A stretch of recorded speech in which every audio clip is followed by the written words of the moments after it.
ஒரு அம்மாவும் பிள்ளையும் என்னிடத்தில் ஜாதகம் பார்க்க வந்திருந்தார். அந்த பிள்ளைக்கு ஒரு பொன் ஜாதகம் வந்திருந்தது. அதை நான் பார்த்தேன். ரொம்ப நல்ல பொருத்தமாக நன்னா இருந்தது.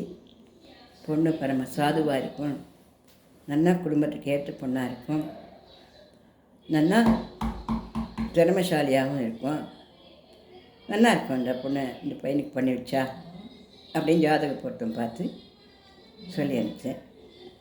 அவளும் ஜாதகம் பொருந்திருக்குன்னு சொல்லி பொண்ணு பார்த்துட்டு வந்து நிச்சயதார்த்தமும் பண்ணிட்டா. நிச்சயதார்த்தத்துக்கு என்னை கூப்பிட்டுருந்தா. நான் போய் நல்லா சாப்பிட்டுட்டு வந்தேன். நிச்சயதார்த்தம் ஒரு வாரம் கழித்து அந்த பிள்ளை வந்து தனியாக குடுகுடுன்னு என்கிட்ட ஜாதகத்தை எடுத்துன்னு ஓடி வந்தாங்க. என்னோட பார்த்தா அந்த ஜாதகம்லாம் சொல்லி கல்யாணம் நிச்சயமெல்லாம் ஆகிடுத்து, நிச்சயதார்த்தம்லாம் ஆகிடுத்து, இப்போ என்ன ஜாதகத்தில் சந்தேகம் அப்படின்ட்டு சிரித்தேன். நான் இல்லை மாமி, இல்லை இந்த பொண்ணு எனக்கு சரிப்படாது. என்னடா பாச்சு திடீர்னு சரிப்படாது, என்ன பொருத்தம் பார்த்தேன்னு சொல்லியிருந்தேன், நிச்சயம் இல்லாமல் ஆகிப்போச்சு, இப்போ பயப்பு சொல்கிறேன். அடிச்சுட்டா மாமி, என்ன அடிச்சுட்டா, நிச்சயதார்த்தம் நான் உணவு அடிக்கிறேன்னா கல்யாணம் ஆனால் இவ்வளோ எப்படி கொடுத்தணும் பண்ணுறது? பதட்டமாக பேசணும். என்னடா சொல்கிற நீ? கொண்டா ஜாதகத்தை கொண்டா, என்னாச்சு? நிச்சயதார்த்தம் தான் ஆயிடுத்து ஒரு வேலை. அதெல்லாம் ஒன்றும் இல்லை மாமி, பஸ்ஸில் நான் ஏறினேன், என் பக்கத்தில் வந்து உட்காந்தா. நான் ஐ லவ் யூ அப்படியே முகம் கொட்டு அப்படி போய் சொன்னேன். பழின்னு ஒன்று வச்சாலே பார்க்கலாம், அந்த விட இல்லையே. துடிச்சு போயிட்டேன் மாமி. அத்தனை பேரும் பஸ்ஸில் எப்படிலாம் திரும்பி பார்க்குறேன், மானம் எல்லாம் வருது. இந்த பொண்ணெல்லாம் பண்ணியிருந்தேன், எப்போ நாளைக்கு எப்படி நான் சரி ஜாதகத்துக்கு கொடுவேன். அந்த பொண்ணு ஜாதகம் கொண்டு வந்திருக்கியா?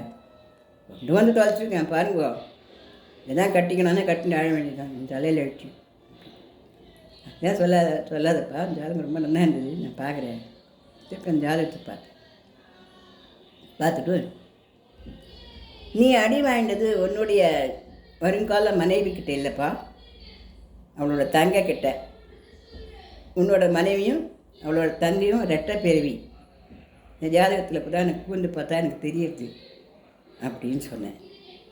அதெல்லாம் இல்லை மாமி, இந்த பொண்ணுக்கு ஒரு தங்கை இருக்கான்னு தெரியும், ஆனால் அவள் இவ்வளோ விட 2 வயசு சின்னவளாம். அவள் அத்தியாரத்துக்கு போயிருந்தா, நிச்சயதார்த்துக்கு அவள் வரல அப்படின்னு. நான் ஒன்று சொல்கிறேன், கேட்குறியாடாப்பா?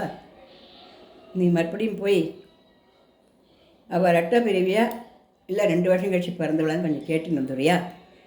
இந்த சந்தேகம் தீர்ந்ததுன்னா அதுக்கப்புறமா மேற்கொண்டு நம்ம கல்யாணம் பண்ணிக்கிறதும் பண்ணிக்காத பற்றி யோஜனை பண்ணிக்கலாம். எடுத்தேன் கருத்து இந்த மாதிரி பேசாத, போய் விசாரிச்சுன்னு வா சொல்லு. நிஜமா மாமி ரெட்டை பிறவியா? வா, நான் அந்த பொண்ணை பார்த்ததே கிடையாது.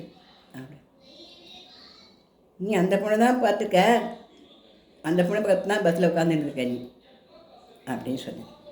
இல்லை இல்லை இல்லை, நல்லா தெரியும், அதே தான், அவளே தான். சரி நீ போய் பார்த்துட்டு வா, நீ போய் கொஞ்சம் விசாரிச்சுட்டு வா, அவசரப்பட்டு கல்யாணத்தெலாம் நிறுத்தாத அப்படி. போச்சு. என்ன தெரிஞ்சதுன்னா ரெட்டை பிறவி, இந்த 2 பொண்ணும் அந்த பொண்ணும் ரெட்டை பிறவி தான், ஒரே மாதிரி தான் ஜாலியாக இருப்பாள். அது என்னென்னா இந்த பொண்ணு வந்து உனக்கு கல்யாணம் பண்ணிக்க போகிறாள், அந்த பொண்ணு கொஞ்சம் நிறைய நன்னா படித்து நன்னா மேலே வகுப்புகளுக்கு வந்துட்டாள். அந்த பொண்ணு 2 வருஷம் குறைவாக படிக்கிறாள், படிப்பில் மட்டும். மற்றதெல்லாம் அதே போல் அழகாக தான் இருக்கா. அதனால அப்பா என்ன சொல்லியிருக்கா, 2 வயசு சின்னவன்னு தெரியாத வழக்கெல்லாம் சொல்லியிருக்காப்புல இருக்கு. அதையே கல்யாணத்துக்கு போது அந்த பொண்ணுக்கு என்ன வயசாக இருந்தால் நமக்கு என்ன போகுது, கல்யாண பொண்ணுக்கு பொறுத்து தான் நம்ம கேட்கணும் அப்படின்னு. அந்த பொண்ணு 2 வயசு வித்தியாசமாக அது அத்தியாரத்துக்கு போயிருக்குது, பரிசு இது போயிருக்குது, அங்கே தான் பரிசு சென்டர் போட்டிருக்கா அப்படிங்கிட்ட சொன்னால் நாங்கள் பேசாமல் நின்றுட்டோம் அப்படின்னு சொன்னோம். இந்த விஷயத்த தெரிஞ்சுட்டு வந்ததுக்கப்புறம் அந்த பொண்ணு அம்மா அவத்துக்கே நிறைய இவன் போயிருக்கான், இவனும் இவன் அம்மாவும் ஆக்ஷன் போயிருக்கான். போய் அப்பா விசாரிக்கிச்சே, ஆமாம் ரெட்டை பிரிவு தான், அது ஒன்றும் பெரிய சமாச்சாரம் இல்லையே, அது மறைச்சது என்ன பெரிய சமாச்சாரமா? அது பெரிய சமாச்சாரம் இல்லை. என்ன நடந்ததுன்னு அந்த இப்போ நிற்கிறாள் அந்த 2வது பொண்ணையே கேளுங்க சொன்னேன். அப்போ தான் அந்த பொண்ணு சிரிச்சுட்டே சொன்னேன், அப்பா அக்கா நினச்சின்னு இவர் என்னை பார்த்து ஐ லவ் யூன்னு அக்கா பஸ்ஸில் இவர் நான் பார்த்ததே கிடையாது, எவனோ ஒருத்தன் என்னப்பா தையில் விழுன்னு சொல்கிறான், கட்டுப்பாடாக ஒருத்தர் நீங்கள் வந்து அந்த மாதிரிலாம் கதை நான் சொன்னான்னா என்ன கொடுக்க சொல்லியிருக்குங்க, பலான்னு கொடுக்க சொல்லியிருக்குங்க இல்லையா, அதுதான் கொடுத்தேன் அப்படின்ட்டு அந்த பொண்ணு. அவள் அக்கா வீட்டு வந்து சிரிச்சுட்டு கல்யாணம் ஆனவுடனே ஆரத்தி சுற்றி வரவேற்கணும் உங்கள் மச்சினியவங்களை, அதுக்கு முன்னாடி நல்லா ஆரத்தி கொடுத்தாளா அப்படின்னு வெத்தலை வாக்கு போட்டுனுங்களா அப்படின்னு சிரிச்சுண்டாலாம். அது பாரு கல்யாணம் நல்லா நடந்துட்டு சௌக்கியமாக இருக்கேன். இதை ஏன் சொல்கிறேன் அப்படின்னாக்கா, அது ரெட்டை பிறவி அப்படிங்கிறத பார்க்கணுன்ற எண்ணத்தோடு அந்த ஜாதகத்தை நான் பார்த்துருந்தேன்னா எனக்கு அது புரிஞ்சிருக்கும். முதல் ஜாதகம் என்ன இருக்குது பொருத்தமாக இருக்குதுன்ற அளவில் நம்ம பார்த்தோம். இந்த பையன் இப்படி சொல்கிறானே, அந்த பொண்ணு அப்படி இருக்க மாட்டாளே நினச்சி திருப்பி அந்த ஜாதகத்தை பரிசீலனை பண்ணி பார்க்கும்போது அந்த பொண்ணு ரெட்டப்பிறவி அப்படிங்கிறது எனக்கு நல்லா தெரிய வந்தது. அதனால் அந்த கல்யாணம் நல்லபடியாக நடந்தது. இது எனக்கு ரொம்ப சந்தோஷமாகவே இருந்தது. அப்புறம் முன்னாடிக்கு அந்த பையன் வந்து சொல்லி சிரிச்சுட்டு இருந்தான். அந்த கல்யாணம் கொண்டு வந்த பொண்ணு மாப்பிள்ளை எல்லோரும் பிள்ளை எல்லோரும் வந்து என்னை சேவிச்சுட்டு, பாருங்களேன் மாமி, என்ன மாமி ஒரு அவசரம், ஐ லவ் யூன்னு பஸ்ஸில் போக தான் சொல்லணுமா என்ன, எவ்வளோ நாள் இருக்கேன்னு சொல்கிறதுக்கு டைம் அப்படின்னு அவளும் சிரிச்சுட்டு இருந்தான். அவனை சிரிச்சுட்டு போனான்னு வச்சுக்கோங்க.